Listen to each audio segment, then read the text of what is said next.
Shalom saudaraku, selamat pagi. Saudaraku yang dikasihi Tuhan, pagi ini mari kita mengawali perjalanan kehidupan kita dengan mensyukuri setiap pertolongan Tuhan yang memulihkan kehidupan kita. Agar hari ini dan hari-hari berikutnya kita senantiasa mengalami pertolongan-pertolongan Tuhan, sehingga pemulihan demi pemulihan senantiasa kita alami di dalam kehidupan kita.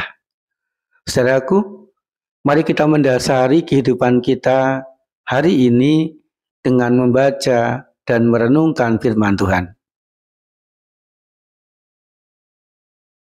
Tuhan, biarlah firman Tuhan yang kami baca dan kami renungkan pagi ini membuat kami senantiasa bersyukur untuk setiap pertolongan Tuhan yang kami alami dalam kehidupan kami, agar kami senantiasa mampu menikmati kehidupan kami dan mendapatkan pertolongan Tuhan berikutnya.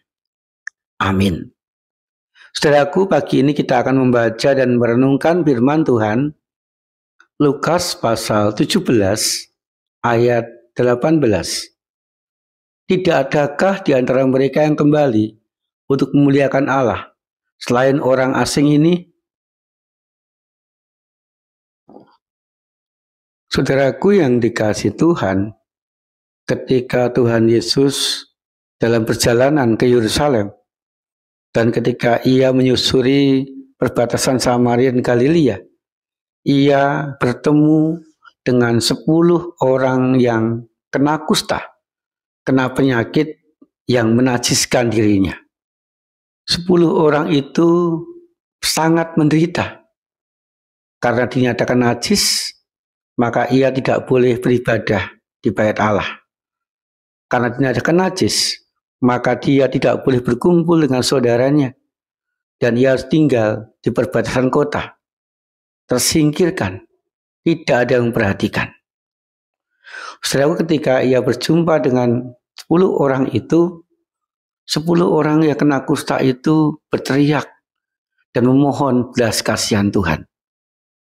Dan Tuhan Yesus pun menunjukkan belas kasihannya dan mengatakan kepada mereka, tunjukkanlah dirimu kepada imam-imam. Kemudian, walaupun mereka belum sembuh, saudaraku, tetapi ketika mereka percaya bahwa Tuhan Yesus mampu menyembuhkan diri mereka, maka 10 orang ini dengan segera mereka menuju ke bait Allah, menunjukkan dirinya kepada imam-imam.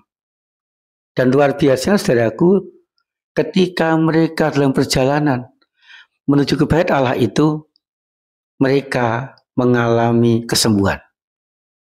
Saudaraku yang dikasihi Tuhan, semua orang yang kena kusta itu merasakan sukacita yang luar biasa. Maka 9 orang mereka bergegas menuju kepada imam-imam dan minta supaya dirinya dinyatakan tahir. Dan 1 orang yang berasal dari Samaria, ia kembali kepada Tuhan Yesus. Ia bersujud syukur kepada Tuhan Yesus dan ia berterima kasih kepada Tuhan Yesus karena Tuhan Yesus mau menolong dan mau memulihkan hidupnya. Tuhan Yesus mengatakan, apakah hanya 1 orang asing ini yang kembali kepadaku untuk bersyukur atas pertolongan dan pemulihan hidup yang ia alami? Saudaraku, kepada orang Samaria yang datang untuk bersyukur kepada Tuhan Yesus diberi bonus. Orang Samaria itu juga diselamatkan hidupnya oleh imannya. Saudaraku yang dikasihi Tuhan, demikian juga di dalam kehidupan kita sehari-hari.